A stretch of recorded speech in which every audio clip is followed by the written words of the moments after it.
Moving on, first visuals of Lady Dawn Zikra have now surfaced following her arrest by the Delhi police in connection with the murder of a 17-year-old boy in Seelampur. Meanwhile, apart from her, 3 others have also been detained in connection with the murder. Investigation into the case is underway at this point in time.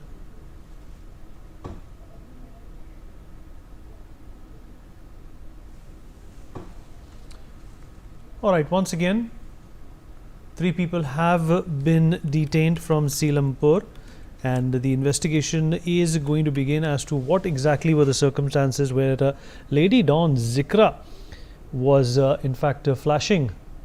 अरे बच्चे की तुमने मिट्टी नहीं दी, बच्चे का संस्कार कर दिया। देखो कैसे मेरे बच्चों के साथ, देखो कैसे मारपीट कर रही पुलिस। अन्याय नहीं दिल्ली पुलिस ने दिया, ये देखो कैसे लठ मार रही है, बच्चे की शक्ल तक नहीं दिखाई।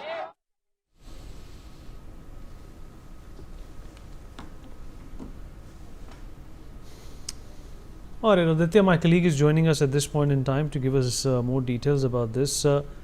Aditya, दिल्ली पुलिस ने एक जेल्ड गैंगस्टर, जेल से बाहर निकली हुई गैंगस्टर कह सकते हैं इनको, उनको अरेस्ट कर लिया है सीलमपुर एरिया में।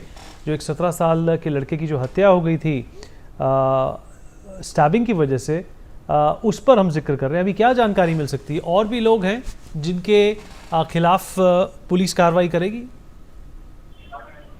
जी बिल्कुल, अभी जिस तरीके से पूरी घटना हुई थी, लगातार उसके बाद से स्थानीय लोग जो हैं वो डिमांड कर रहे थे कि किसी तरीके से जितने भी आरोपित हैं उनको गिरफ्तार किया जाए और न्याय दिलाया जाए। कुल 5 ऐसे लोग थे जिनका नाम परिवार वाले दे रहे थे, 4 अन्य थे और एक जो ये जिक्रा नाम की लड़की का जो बार बार नाम आ रहा था, उसका नाम जो है बार बार उछल रहा था। उसको पुलिस ने कल ही डिटेन किया था और डिटेन करने के बाद पूछताछ कर रही थी, जिसके बाद आज उसको गिरफ्तार कर लिया गया है और जो बाकी के जो लोग हैं उनकी भी धरपकड़ की कोशिश की जा रही है। जिक्रा को आज मेडिकल एग्जामिनेशन के बाद में जेल भेजा जाएगा या कोर्ट में पेश किया जाएगा, जो उसके बाद जो है जेल भेजा जाएगा। और तब तक रिमांड की बात सामने आ रही है कि आगे हो सकता है पूछताछ के लिए वो और भी पुलिस समय मांग सकती है, क्योंकि आखिर मोटो क्या रहा है हत्या का, इसकी कोई जो जानकारी है वो नहीं मिल पाई है। जिक्रा के हिसाब से अभी कोई हत्या की बात जा रही है जिसमें जिसके भाई साहिल जो है उसकी हत्या का प्रयास किया गया था और उसके बाद जो है बदले की भावना से ये जो आरोपित ने इसके ऊपर में हमला किया था, जो 17 वर्षीय किशोर था उसके ऊपर में, तो बताया जा रहा है कि बदले की भावना से ये बात रही है। लेकिन इसमें जो नया एंगल निकल के आया है, जो हथियार रखने की बात है, जिसमें सोशल मीडिया पे अपने वो हथियार लेकर के जो डालती थी या जो उनके दोस्तों का सर्कल था, जैसे बाबा हाशमी की बात आ रही है, जो गैंगस्टर है उसकी कनेक्शन की बात आ रही है, उसकी गर्लफ्रेंड की ये बाउंसर रही है, ये बॉडीगार्ड रही है, इन सब चीजों के ऊपर में बातचीत जो है वो की जा रही है कि इनके और भी कनेक्शन क्या है।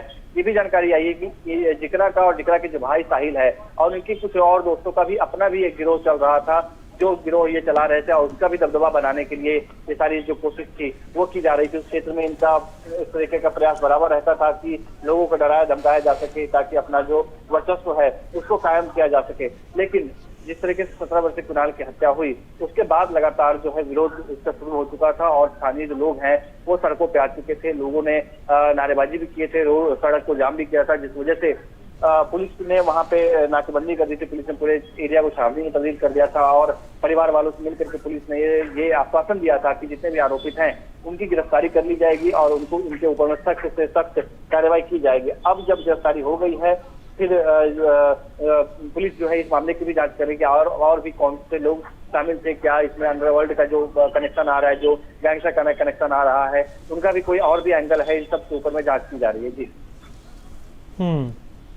ये भी बताइए कि अभी जिस तरीके से ये जो डिस्टर्बेंस चल रही है सीलमपुर मोहल्ले में आदित्य, उसको लेकर पुलिस कितनी निगरानी रख रही है, क्योंकि एक ये सेंसिटिव, एक संवेदनशील इलाका है जी। ये 2 चीजें इसमें बहुत ही साफ जानने वाली चीज है। एक तो ये कि ये घटना इस तरीके की उस इलाके में पहली नहीं है। लगातार स्थानीय लोग हमसे बात करते, न्यूज़ से बात करते हुए लगातार ये कह रहे थे कि इस तरह की घटना जो है लगातार होती रही है। 7 से 8 मर्डर इससे पहले भी हो चुके हैं और लगातार वो स्थानीय पुलिस पे आरोप लगा रही थी। जब भी इस तरह की शिकायतें दी जाती हैं तो पुलिस गंभीरता से नहीं लेती है, जिस कारण से इस तरह घटनाएं जो हैं वहां पर आम हैं। उसके बाद से जो है लोगों ने सड़कों पर प्रदर्शन करना शुरू किया था और दिल्ली पुलिस के खिलाफ में भी नारेबाजी की थी, हल्का सा बल प्रयोग भी पुलिस को करना पड़ा था। और इधर से जो लोग थे वो जिद कर रहे हुए थे कि जो लोग हैं उनको यहीं पर लेके आया जा सके। तो इस तरीके के जो आरोप लगातार लगते रहे हैं, लेकिन दिल्ली पुलिस का कहना था कि हम लगातार जो है यहाँ पे गश्त कर रहे हैं अभी। लेकिन जो स्थानीय लोगों का कहना था कि अभी ये घटना हुई है तो कुछ दिनों तक पुलिस यहाँ पर रहेगी, 2 दिन 3 दिन तक, उसके बाद यहाँ से वो फिर से चले जाएंगे, हमें अपने हाल पर छोड़ देंगे। तो इस तरीके की बातें हैं वो सामने आ रही थी। दूसरी बात ये कि पुलिस लगातार इस विषय को बहुत ही गंभीरता से ले रही है, क्योंकि जिक्रा का जिक्र जिस तरीके से आ रहा था और जिक्रा के जो कनेक्शन थे वो बाबा हाशमी के गैंग से जो रिलेट कर रहे थे, उसके बाद लगातार जो है पुलिस इस मसले को गंभीरता से ले रही थी और 10 टीमें गठित की गई थी कि जितने भी लोग फरार हैं या जितने लोग आरोपित हैं इनकी धरपकड़ की जाए और उनको गिरफ्तार करने की पूरी कोशिश की जा रही थी। इसी बीच में जो राजनीति है वो भी शुरू हो चुकी थी, जो आम आदमी पार्टी की तरफ से लगातार इस बात का जो है बयान दिया जा रहा था कि किस तरीके से दिल्ली पुलिस विफल रही है इन सारे मामलों में संभालने के लिए, या जितने भी हत्याएं हुई हैं या गोलीबारी हुई है, चाकूबाजी हुई है, उन सभी को लेकर के।